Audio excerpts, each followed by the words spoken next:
Good morning, everyone. Good morning to the lovely participants. I always end up having the easy job. I ask the questions, right? And what we are going to do today to start this morning is instead of having a very specific targeted questions, we're going to keep the discussion slightly more open.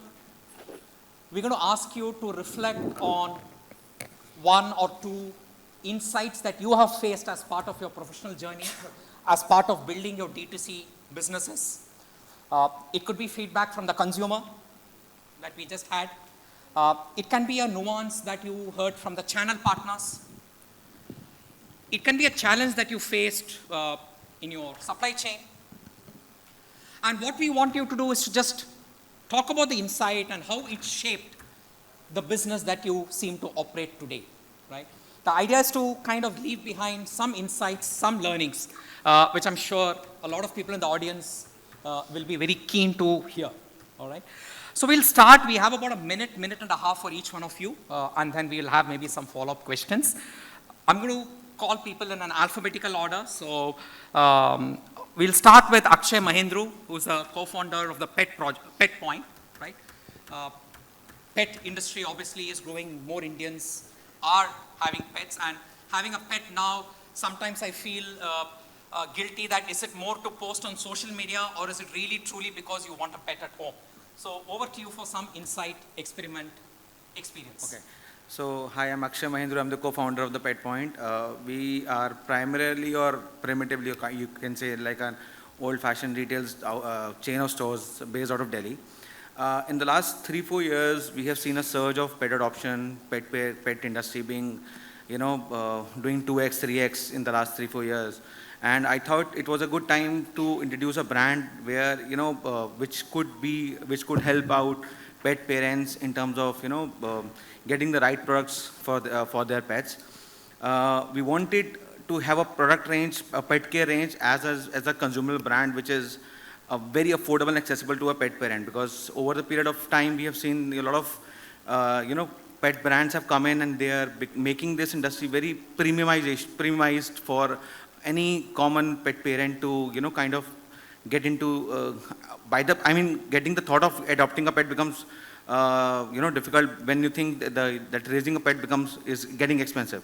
So we want to get out a range which can be easily accessible, available at on your own access at the right price points, and that's what we are doing from the last 3-4 years.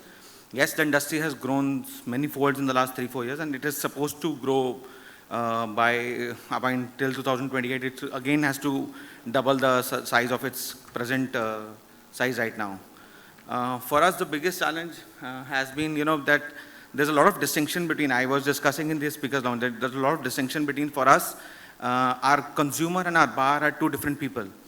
To make a product which is appealable for the buyer and is acceptable by the consumer becomes a double task, in terms of planning, price points, taste. If you have a German Shepherd, you understand, the two German Shepherds. So if you understand, the acceptability of a pet is very different from somebody like us, because they will not tell you, they will not give you feedback. We have to make sure from our experience, from our insights, from our customers, whether the product is accepted by the pet or they are not accepted by the pet. So it becomes a doubly challenging task for us. Yes, well, that's an interesting insight, right? The main consumer doesn't really talk or give you feedback. It's very tough. Except that he or she refuses to have the food, right? Yes. Fantastic. I'll go to Chand Tiwari from Hapilo. What's been, is Chand Tiwari there? Okay, it's not moved. We'll go on to Dr. Drishti Anand, who's the co-founder of Let's Dress Up. What's been your experience, insight, learning? Well, I must say, Ushpanath, you definitely dressed up for the morning. So that's great. So hello, everyone. I am Drishti, a doctor turned entrepreneur. So something I would like to start here is by talking about my brand, which is Let's Dress Up. We're building the most inclusive fashion brand for the women of Bharat. So while we were having our pre-panel discussion is about why using the word Bharat, So Bharat is that mainland of the country, you know, where the maximum of the population actually stays. And that is what we are building, wherein our mission is to empower every woman out there to feel confident and comfortable in her size and her style. So therein we have sizes from extra small to 8XL. All of these sizes are based on the Indian audience. We are the first ones to come up with a size chart for the Indian audience.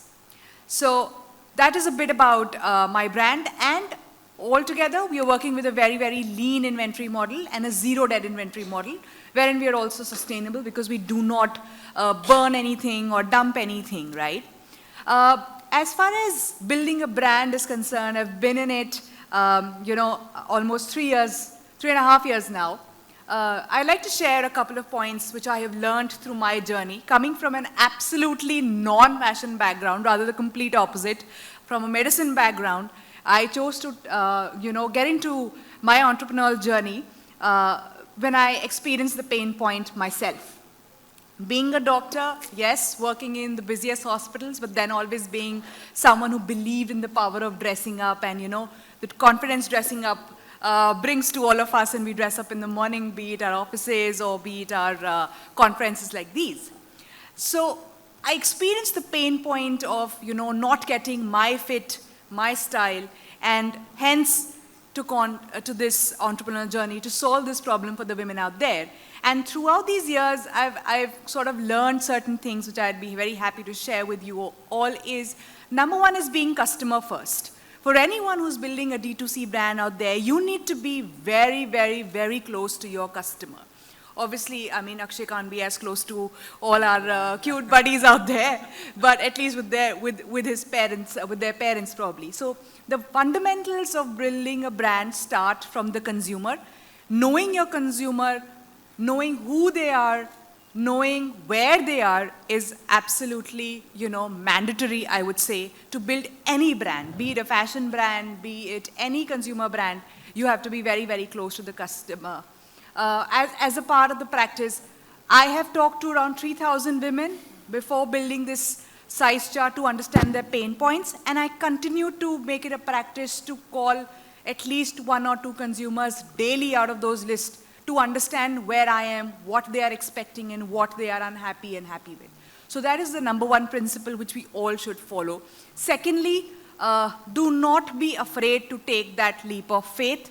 Do not be afraid to, you know, think ki this will fail, this will not fail. I am not sure how many of you are entrepreneurs here, but I believe every one of us is an entrepreneur in a way or the other, and therefore, taking that leap of faith, because I take my example, because breaking a stereotype was a big thing for me. And now I say that if you want to take a step out there, make a change out there, be close to your customer, and don't take or hesitate to take that step forward. Test fast and fail fast, even if you have to fail fast. Doesn't matter. You will fail n number of times throughout the journey, but you needn't be afraid about that. And the third thing is about, you know, the core principles of building the brand, which is about having a purpose, wherein our purpose is to empower every woman with that confidence. And this purpose is communicated, that story is communicated throughout your process, throughout the customer journey from pre-purchase to post-purchase, also in the products. Your purpose should marry your product performance, and then you will therefore be able to land in the hearts of the consumer. All right, so be close to the consumer, don't lose sight, all right? So with that, I'll move to Durlabh Kumar, who's the founder, CEO of Barosi, right? What's your insight? Hello What's your experience? हाँ, तो मेरा नाम दुर्लभ है और मैं बरोसी का founder हूँ। बरोसी एक ऐसा ब्रांड है जो भारत में बनता है, पर उसके कंज्यूमर जो हैं वो इंडिया में बसते हैं। और ये दोनों इसलिए कहना ज़रूरी है कि क्योंकि काफ़ी सारी कंट्रोवर्सीज भी हैं, बट उधर नहीं जाते हैं, क्योंकि बहुत क्लियर आप इन दोनों दुनिया को ना अलग अलग तरह से देख सकते हैं। वो रहते अलग हैं, खाते अलग हैं, दिखते भी अलग हैं और बोलते भी अलग हैं। बट हमें लगता है कि इन दोनों में ना बहुत ही अमेजिंग इनकी स्ट्रेंथ हैं। जैसे भारत बहुत मजबूत है किसी भी इंडिया के बिजनेस को अगर मजबूत बनाना है, जड़ों तक लेके जाना है, तो भारत में, जब तक वो भारत में नहीं बनता तब तक वो बड़ा बिजनेस नहीं बनता है। चाहे आप कोई भी सेक्टर ले लीजिए, टेलीकॉम ले लीजिए, बैंकिंग ले लीजिए, ऑटो ले लीजिए, एंड जितने भी हैं। वापस से आ जाते हैं कि बरोसी एक में हम कौन कौन से प्रोडक्ट करते हैं। तो बिल्कुल वो प्रोडक्ट जो भारत के छोटे छोटे शहर और गाँव में स्टेपल हैं और जो स्नैक्स हैं, उनको बरोसी एक मेन स्ट्रीम फूड बनाने की कोशिश कर रहा है। जैसे कि दूध, घी, मक्खन, गुड़, cold press oils, and snacks में अगर आप देखेंगे तो पापड़ हैं और मतलब लड्डूज़ हैं। मतलब एक प्रोविनांस का काफ़ी इंपॉर्टेंट प्ले है बरोसी के अंदर। शुरुआत से ही हम डे वन से बूट स्टेप रहे हैं, और बूट स्टेप रहने के अपने अमेजिंग चैलेंज होते हैं। उसकी बहुत सारे चैलेंजेस हैं और बहुत सारी मेरे को लगता है बेनिफिट्स भी हैं। तो चैलेंजेस ये हैं कि कई बार ऐसा होता है कि आपकी ग्रोथ को जिस तरह से जो अपॉर्चुनिटीज़ अवेलेबल होती हैं वो आप उनको पूरी तरह से टैप नहीं कर पाते हैं, और मे बी एक बूट स्टेप बिजनेस के लिए कई बार बॉम्बे जैसी जगह पे उतना लाइमलाइट नहीं मिलता है। वो एक किसी कोने में आराम से बिजनेस बना रहे होते हैं। बट आई थिंक बेनिफिट्स ये हैं कि वो पूरे बिजनेस को बहुत ही अमेजिंगली टाइट रखता है। कैश फ्लो के ऊपर बहुत अमेजिंग कंट्रोल होते हैं आप। और मेरे को लगता है कि शुरुआती दौर में किसी एंटरप्रेन्योर के लिए बूट स्टेप रहना इसलिए ज़्यादा ज़रूरी है कि सेलिब्रिटी बनने से पहले एंटरप्रेन्योर बन जाए तो ज़्यादा बेटर होता है। तो अगर वो फंडामेंटल ठीक है, फिर उसके बाद, क्योंकि ये सारे टॉप लाइन और बॉटम लाइन के स्विच तो एज एन एंटरप्रेन्योर आप ले सकते हैं। मतलब 2 साल आप थोड़ा बूट स्टेप करेंगे, बॉटम लाइन का ध्यान रखेंगे, हो सकता है इतने में अगर आपने पैसा बनाया है तो आप स्विच कीजिए टॉप लाइन पे, ठीक है, आपको फंड मिल गया, टॉप लाइन पे बनाइए, फिर सेलिब्रिटी बनिए, फिर लगता है कि 2 साल अब हो गया, वापस से बॉटम लाइन पे जाना है। तो मेरे को लगता है कि ये मुश्किल नहीं है अगर आप शुरुआत में बॉटम लाइन को और प्रॉफिटेबिलिटी को ध्यान में रखते हुए अपना बिजनेस बनाते हैं, फंडामेंटल ठीक रखते हैं, प्रोडक्ट बहुत अमेजिंग सेट करते हैं, तो आई थिंक ये क्रैक हो सकता है। पर चैलेंज यही है कि बूट स्टेप के अपने खुद के चैलेंज भी हैं। Thank I you. think very interesting point. If you're an entrepreneur, focus on the business, right? Focus on the business fundamentals, your product, your consumer. Focus on that, right? Yeah. Fantastic. Thank you. Next is Krishna, again a good friend of mine. We met a couple of years ago. So Krishna, your experiences from running Reshma Mandi and any challenge that you faced? Thank you. I am very happy the way Dr. Drishti and Durlabji started about talking about Bharat. Bharat, this place, this land full of immense opportunities, is a brilliant place to look at. जहाँ पे जो बाकी दुनिया में जो चीज़ें चलती है might not be true for what it is going to be happening in the nation that we live in. I come from Resha Mandi. We are a farm to fashion and everything in between supply chain for natural fibers. इस industry में anyone who is a part of the fashion industry or the textile industry knows कि यहाँ पे पैसे आना बहुत मुश्किल से आता है, पैसे जाते बहुत आराम से, बहुत easily चले जाते हैं। जब तुम्हारा टाइम होता है मार्केट से पैसे निकालने का, that is when it screws up the worst possible way. One thing that my learning could be from Resha Mandi is for you to understand cash flow.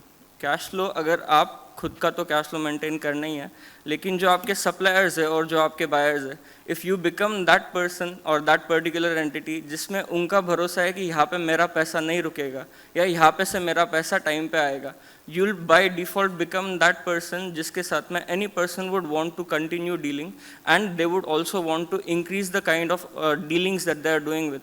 अगर आज आप कपड़े का काम कर रहे हो, कल आप उनके साथ में बटन का भी काम कर सकते हो, उसके बाद में कल आप उनके साथ में टेप का भी काम कर सकते हो. It is only if you are able to define that particular or create that particular trust in them that the cash flow that they are going to be maintaining with you is always going to be a clear cash flow. That for the journey of Bharat is the best possible insight that I have learned in Fantastic. my time Cash at is king. Resha Mandi. Cash is king, right? Cash is king. Great. So Niranjan from the Bombay Shaving Company, I think you already had a consumer feedback, but what has been your experience of trying to ramp up a male-focused niche products company? Yes. Just before, saying that male focus, we would like to add one more point. So I'm looking after Bombay Shaving Company D2C. But almost a year back, we have launched Bombay as well, which is women hygiene and women hair removal brand. So we said it's not key hair removal. If you want to hold that space, it should not be just for the men. So we want to hold that space for both. The purpose, why do we exist? And we said key for shaving, it cannot be so much, like boring activity. People, like in all the commercials and the way we presented shaving was key, after shaving you look like this. We said, nahi, we want to give that shaving a good experience. So if you go to our product shelf, you'll see that you'll have shaving foam in like 6 to 7 different colors. But no soap, yeah. I'll try to have that for you.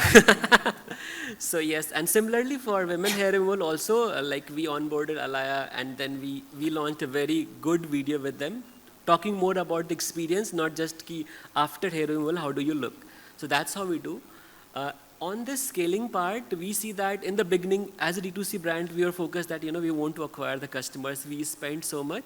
But the single metrics which we could not follow earlier was repeat rate. And that repeat rate should be the key. The reason D2C brands exist that we wanted to acquire the customers, we said that, we want to acquire the customers, marketplace is not sharing the data. But if we are not, if we're just acquiring but not ensuring that they are coming back to our websites, they are spending more and more on our websites, so that's the problem. So now we have a full system to track that. How do we ensure that, our repeat rate improves? We built so many cohorts that, if the customer is coming in the 0 months, so what's their repeat rate in first, second, third, and we have the track for next 9 months. So we need to build, I think we have to build that funnel more and more so that we do more with those acquired customers. Right. And definitely that's also one of the metrics, if you see that the acquired customers are coming on your platform again without spending much on the performance media, that's the strength of your brand. So the metrics have completely changed. Now just from the customer acquisition part, we have customer retention has become the bigger KPI for our channels. Perfect, thank you. So repeat customers, customer stickiness, yeah. Long-term, lifetime value, those become important, yes. Right? Perfect. My next question is to you, Rabir. Rabir, you've been running a business which is focused on import substitution as one of the core themes, right? And this is fabulous because the government keeps on telling that, import needs to get substituted. We need to have domestic industries. What has been your experience in this journey of trying to bring products which substitute imports? Sure. To give you a bit of a background, until about 2018, we were actually importing products, and we were more into trading with online sales. And what we realized was that there were a lot of limitations with that. We decided to really focus on a few categories that could have 3 major, let's call it 3 major opportunities. One, that there was a chance to actually R&D and innovate in those categories. Second was that we could own the manufacturing entirely. We would not outsource any of it. And third, categories with massive scale. And once we went into that, today we're in about 4 or 5 different product categories. We're in the toy category, we're in the home furnishing, we're in STEM toys, cleaning products. And that has been a fantastic journey because what we realized was there was a tremendous opportunity for actually manufacturing in India, which very few people are taking advantage of at this point. And manufacturing, I think a lot of brands, what they do is they just outsource the manufacturing to a company, slap a label on it and say, okay, this is my brand. But what we are doing is actually getting vertically integrated. We own the manufacturing, we are doing our own R&D, and we're trying to control the whole supply chain start to end. And that has been a fantastic learning for us, and I think that's like the reason that we've been successful in the last 5 years. Right. I'm just going to break the rhythm, and instead of going there, I'm going to just come down to my close friend here, Rajesh. Rajesh, you run a business which focuses still on sustainable, close-knit, farm-to-fork, yeah. Right? And your priority has always been farmer welfare while bringing in quality products. So what has been your journey? What are some learnings which you may want some other entrepreneurs to take from your experience? I think, thank you, Ishi. So basically, one learning that, for the last 10 years that, we have been trying to incorporate is, what is the why? What is the purpose of a company, right? I think, how do we align everyone? For example, for in Akshay Kalpa's case, the why is so that, the farmers, who had to leave farming can come back to farming and earn a, living which is equivalent to either a software engineer or a, investment banker or a, company, person who is running it. And to that extent, our mission has been fairly successful. Farmer income was just only 10,000 rupees a month. Today it's almost 1 lakh rupees a month, for all the farmers that we are, working very closely. Of course, that was to achieve this why of the company, there are a lot of challenges. And, we had to align was internally the employees. So what sort of an employees we hire and how do we retain them? How do we align them to that? I think that was one thing. Second is the consumers. The consumers also need to align as to why farming need to be made viable, and why when farming is made viable, you get a much better quality products.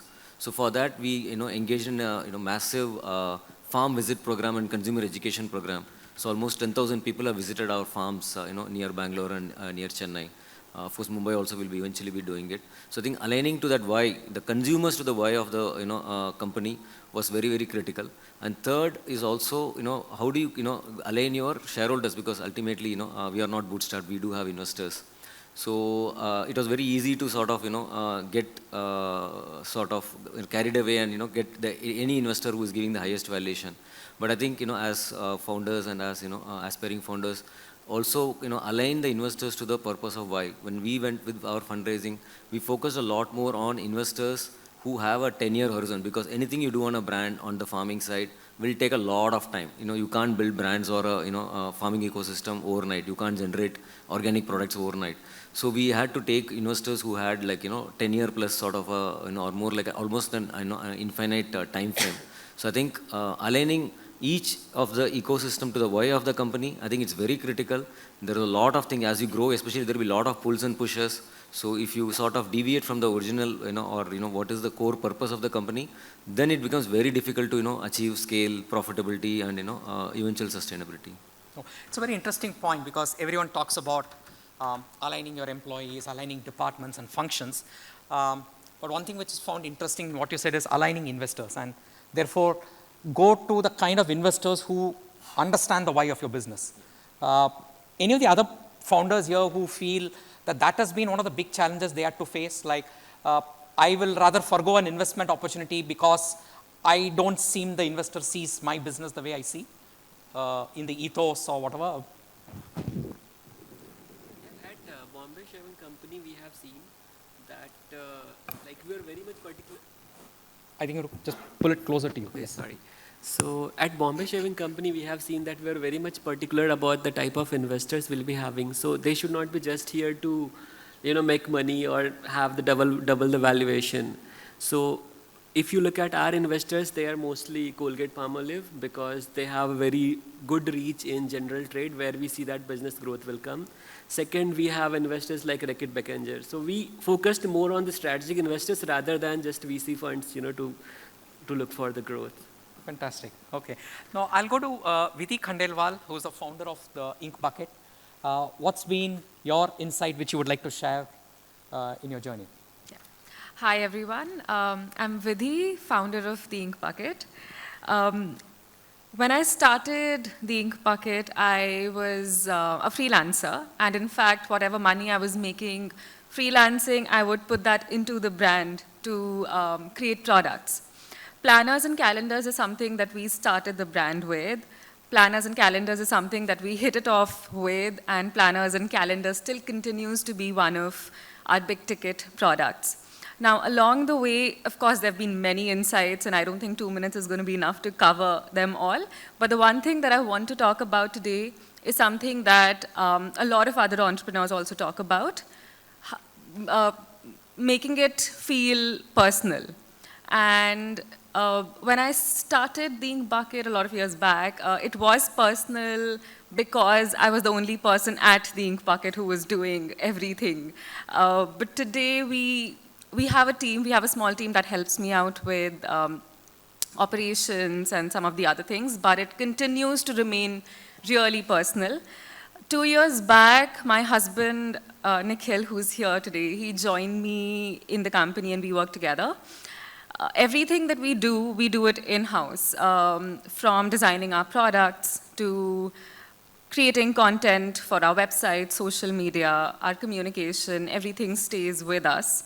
And a lot of times it ends up feeling like a home movie because I'm in front of the camera and he's behind the camera with the videographer. but we love that we can bring work back home. And in fact, we don't think that it's a burden. We consider that a luxury that we are capable of doing. We can do that, we get to do that. And when I started the brand, it was personal out of necessity, like I mentioned. And today, the fact that it still remains so personal to us, I consider that's why I consider that a luxury. That's been my experience with the brand and something that I wanted to talk about. Thank you. Thank you. Let's then go to Shivani Agarwal. Shivani Agarwal, the co-founder of Uptownie. Hi, over to you. everybody. I'm Shivani. I'm the co-founder of Uptownie. We're a women's wear fast fashion brand. So since the topic of today is from purpose to profitability, I'd just like to start with what our purpose was as a brand. And we started 7 to 8 years ago. We're a bootstrapped company. We turned profitable from year 2. So profitability was always key and is very difficult to achieve in the fast fashion space. When we started, our purpose was to create a product for Indian women that would take into account their height, their hips, their skin color, their preference for prints. And we incorporated that into our product. However, as we've scaled, as a lot of you may know, the main bane of any fashion company, particularly a fast fashion company, is inventory. And the main thing that has worked for us in our journey of 7 to 8 years now has been to adopt a test-to-scale approach.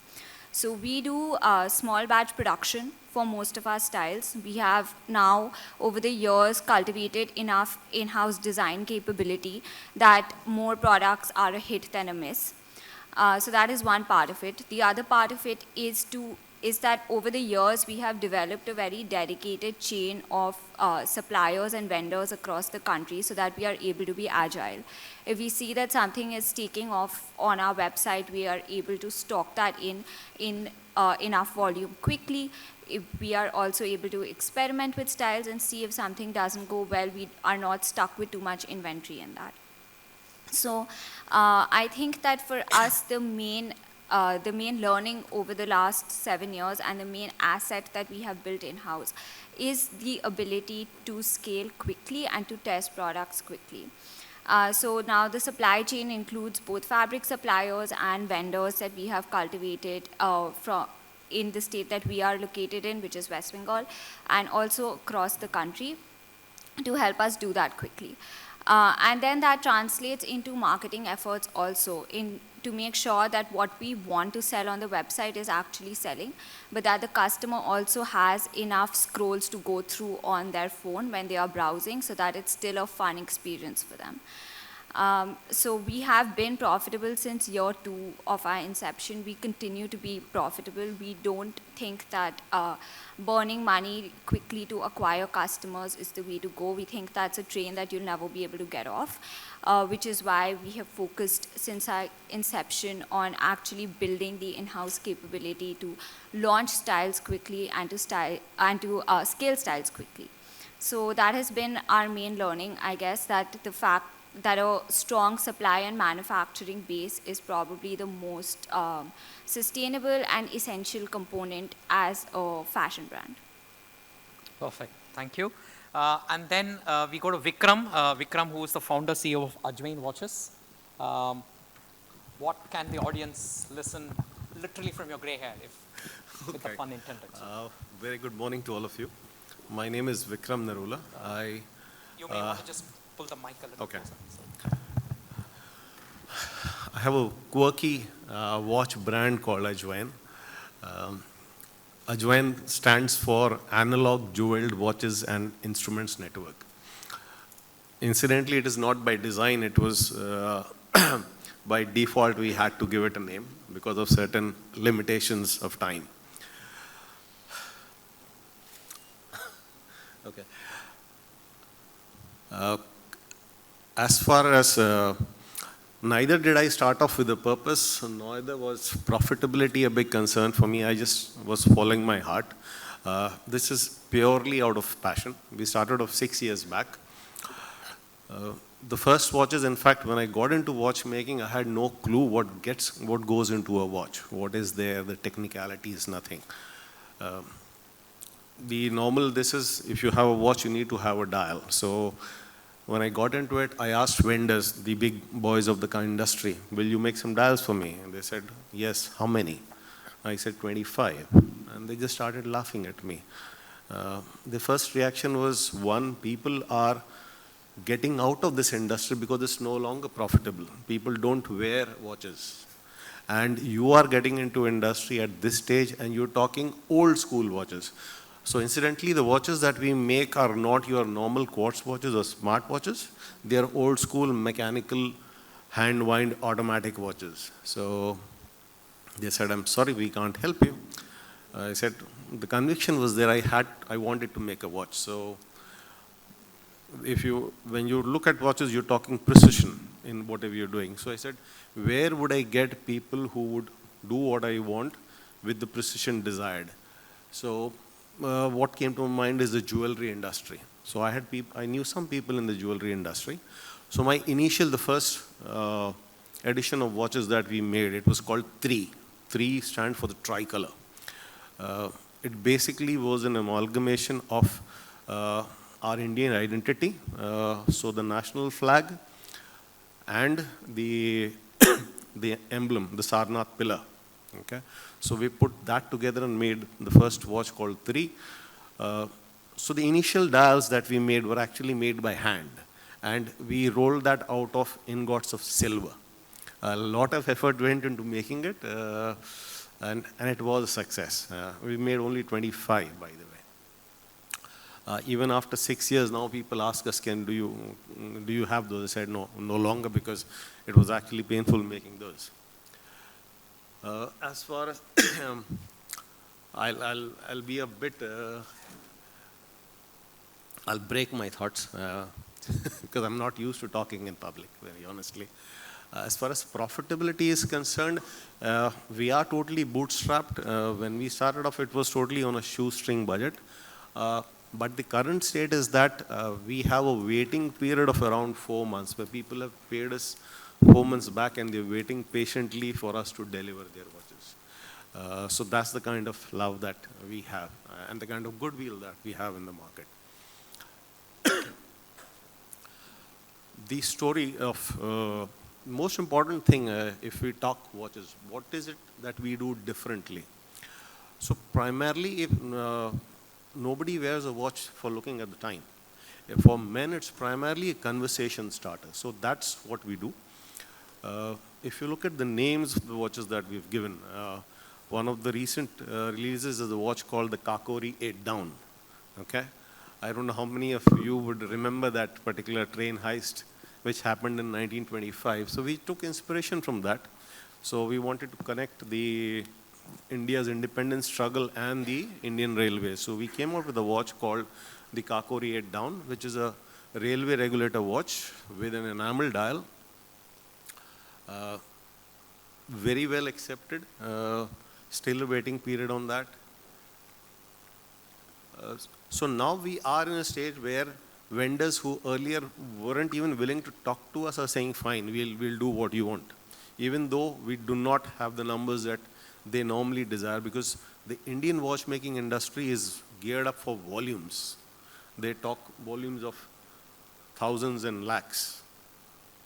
We're still small. We just do a run of 100 or 300 watches, and but they are now open to talking to us and saying they know the potential that we have. Incidentally, Corona was a very interesting period for us, because that is the time all supply chains went haywire. We couldn't source the materials. So we decided, fine, let's do the best of what is available with us. We happen to make one of the best leather straps in the country. Okay, if you wear watches and if you use leather straps, have a look at our website. We're very proud to say we make the best watch straps in the country. Okay. I think I'll leave it at that as of Perfect. now. No, you still brought in that even in the era of mass and digital, there is still a space for analog. In fact, in retailing, I remember a few years back when I was in retail and we were trying to do something, we kept telling this, that India Bharat paradoxes, right? And we said the more things change, the more things remain that they are, right? Millets are being consumed today in greater proportions than 5 years ago. Unfortunately, millets have got this tag of super foods and got marketed that way, but still, right? So we see a lot of analog coming in. Now, it's been a fantastic session with entrepreneurs, founders. So I'll let the floor open. We have about 10 minutes to go. So people who want to ask them any questions, very specific instances that they relate to, feel free. We have about 10 minutes before we wind up the session, so there goes a hand. You can use this mic.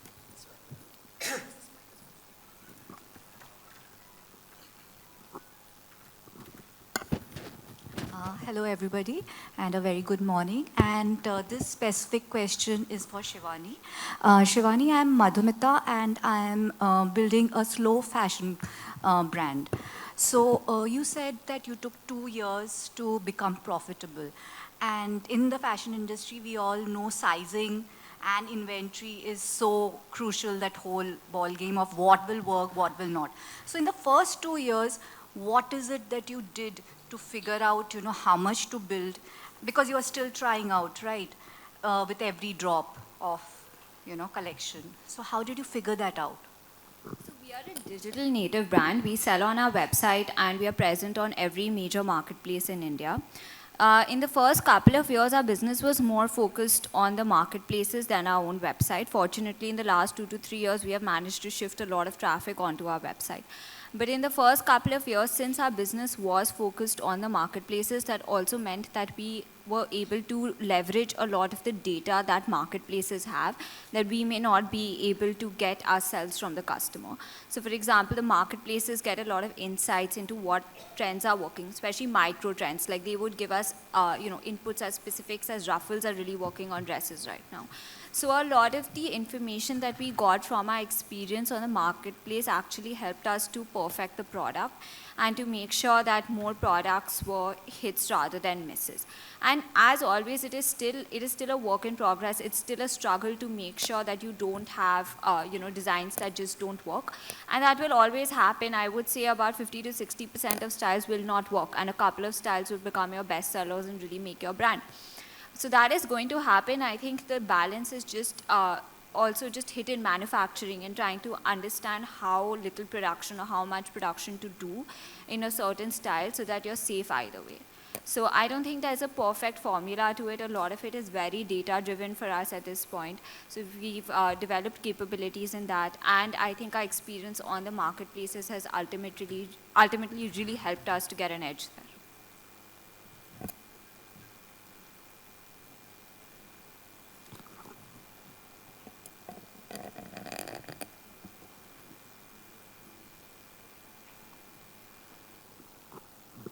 Thank you very much for the great insights. I have a question for Narula sir. Sir, really a commendable effort making watches.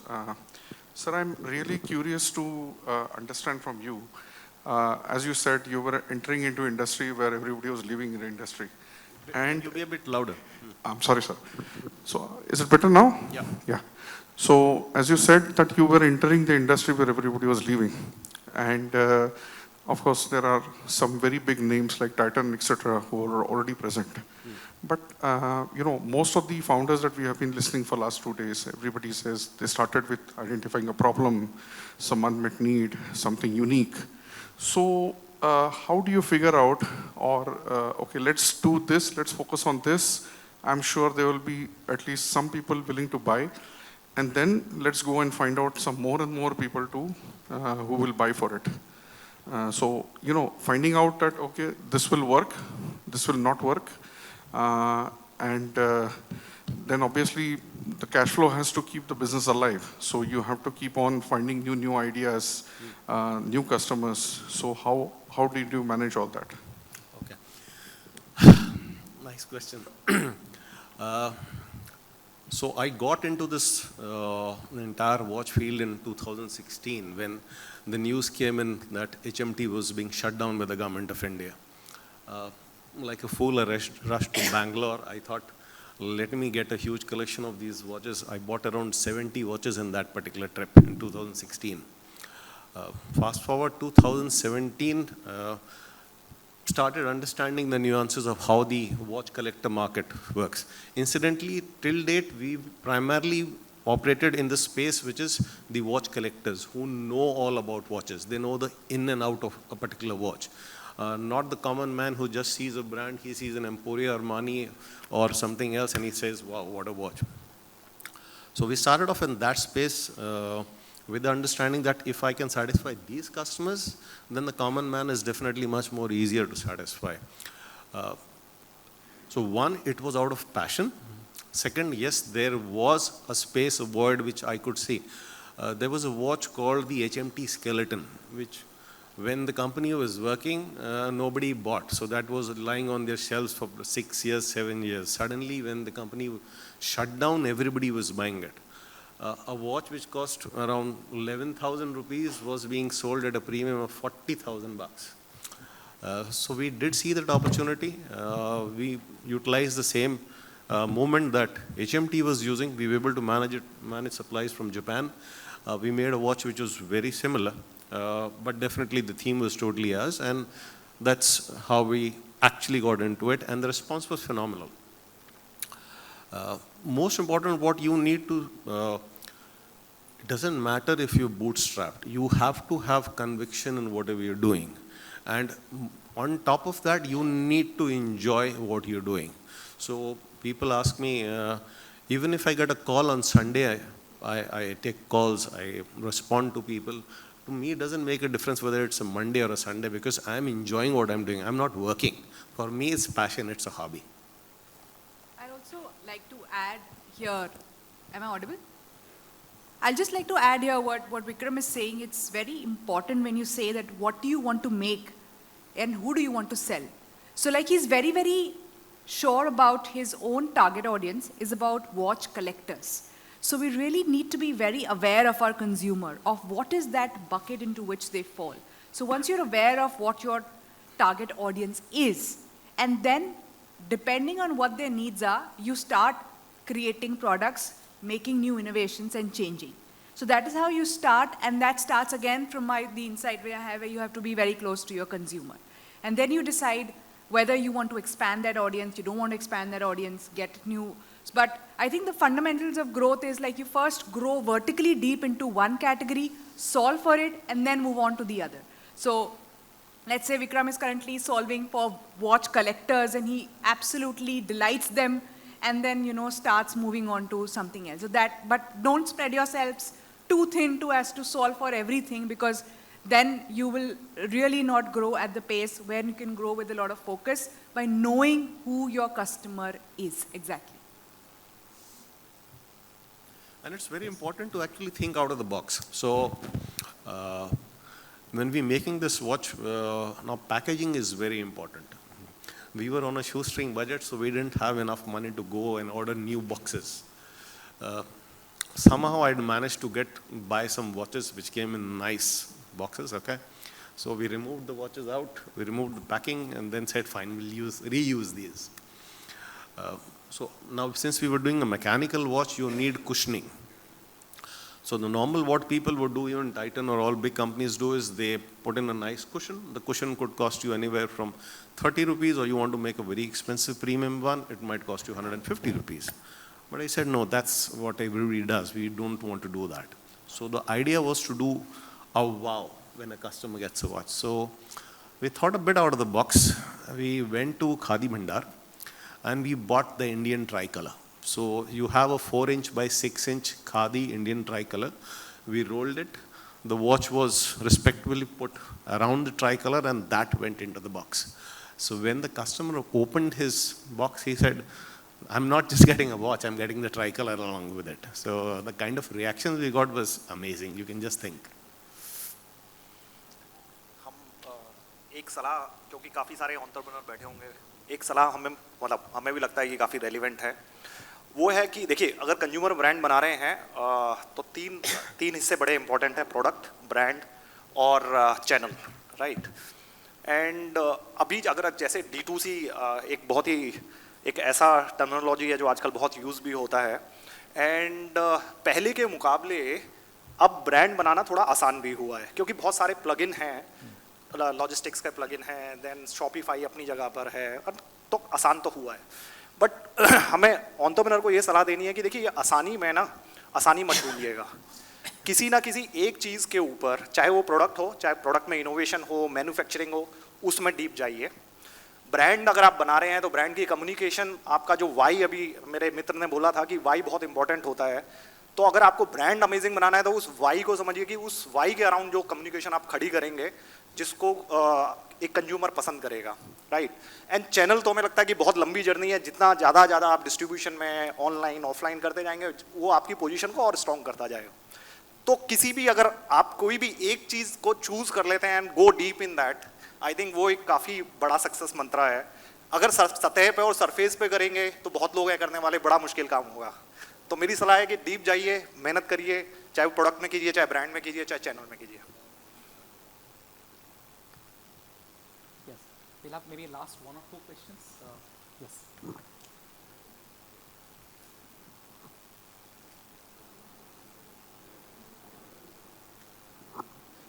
Hi, my question is for Vidhi. Vidhi, hi, I'm Ninad. I run a brand called Hello. We make watch straps and we make wallets, which we would like to believe are at par with the best in the world. I want to start with asking you because you come across as an entrepreneur who's created something that you truly love yourself. You know, my journey also began like that. During the journey, the question of differentiation must have come to your mind. You know, when you create something out of design, it's very easy to assume that the design itself will become the differentiator, right? Sometimes it does, sometimes it doesn't. Did that question come to your mind, and how did you choose to decide what will be your differentiator? Just the look of what you're creating, because the look can be replicable, you know, I mean, somebody else can copy that look very fast. Absolutely. Or did you think that I also need a proposition which will become sticky, which the world will adopt and which will become my own? So I just want to know your, experience on that. Okay, I think that's a really good question. When I started the brand, it was because technically I started around 8 years ago when I was freelancing, but in all honesty, it started when I was a little child because I would sit with my mom and paint, and I was always fond of painting and I was always fond of creating something. So that's something that I'm doing today as a career, painting and creating products. The question that you asked about differentiation, that's something that me and Nikhil, we're always talking about and thinking about. I do feel that differentiation cannot just come with one aspect or one department of your business. We like to think of it as something that's happening across all departments. Product, of course, is one thing. And when I started, I did not have it in mind, okay, I'm creating a product which is very different. It was simply a product that I wanted to see out there in the market for myself. I was my first consumer. But along the way, I realized that there are many other things that that add to the differentiation for the brand. And I think one of the things is the way our community connects with the brand and how we communicate with our audience. That comes through in our content, the way we promote our products, our marketing campaigns, our products, of course, our packaging, but also our customer experience. I think that is one of the things where I do feel that there is a lot of people underestimate the power of customer experience, and I think that is also one of, you wouldn't think that, okay, customer experience would be a differentiator, but that's also a big differentiator, I think, for us. The way we treat our customers, the way we respond to them. We don't respond to them as a brand, we respond to them, you know, as if I'm talking to them, because that's how I started. And even though there are more people that have come on board who are handling, let's say, customer service or some other departments, it's very, very important and crucial for our brand that that communication still needs to be as personal as it was maybe 5 years ago. Did that answer your question? Okay. Okay, Thank you. so Can I perfect. start with this? Sorry. Oh, sir. Yes.